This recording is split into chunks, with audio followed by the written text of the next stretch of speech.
সকলে তো অনেক রকম আচার খেয়েছো, এরকম পাকা মিষ্টি বিলিতে আমড়ার আচার কি খেয়েছো কখনো? আজকের বানাবো এই পাকা মিষ্টি বিলিতে আমড়ার আচার। বিলিতে আমড়াগুলো ভালো করে ধুয়ে পরিষ্কার করে উপর থেকে খোসাটা ছাড়িয়ে নেব, তারপর টুকরো টুকরো করে কেটে নিয়ে ফিরে আসছি। সবগুলো আমরা ছাড়িয়ে টুকরো টুকরো করে কেটে নিয়ে চলে এলাম। এই যে ছোট ছোট করে কেটে নিলাম। যেহেতু মিষ্টি আমরা, তাই মিষ্টি অল্প পরিমাণে লাগবে। সরষের তেল, শুকনো লঙ্কা, এই 5 ফোড়ন দিয়ে দেবো।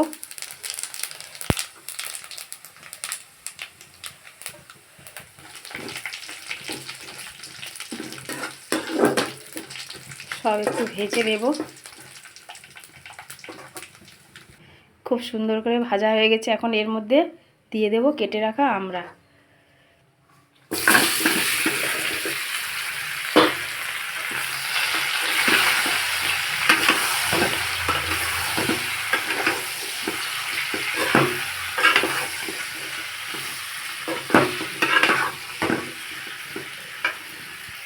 পরিমাণ মতো লবণ দিয়ে দেব।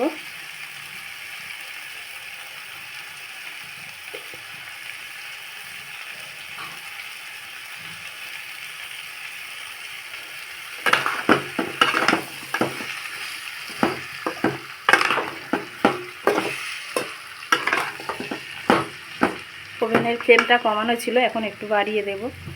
আর পরিমাণ মতো হলুদ গুঁড়োও দিয়ে দেব। হলুদ গুঁড়ো,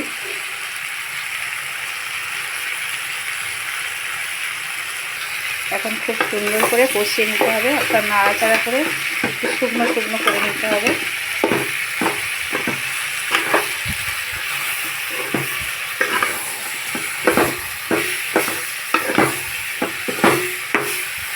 আবার ওভেনের ফ্লেমটা একটু কমিয়ে দেব।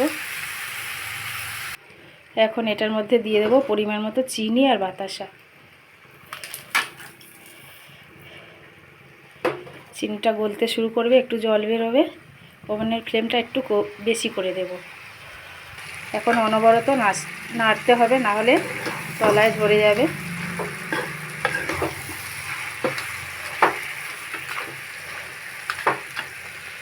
চিনি থেকে জল ছাড়া শুরু করেছে যে, এখন এটার মধ্যে দিয়ে দেব গুঁড়ো করে রাখা এলাচ।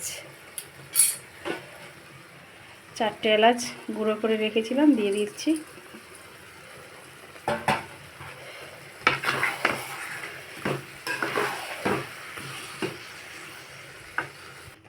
বেশ অনেকটা জল বেরিয়েছে। এখন এই জলটাকে কমিয়ে একটু শুকনো শুকনো করতে হবে। এখন এটার মধ্যে দিয়ে দেব জিরে গুঁড়ো, তেজপাতা আর জিরে একসাথে গুঁড়ো করে রেখেছি, দিয়ে দেবো পরিমাণ মতো।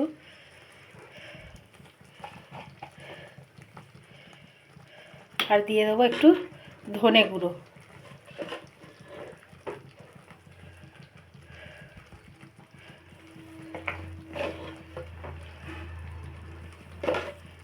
এখন আবার নাড়তে থাকবো।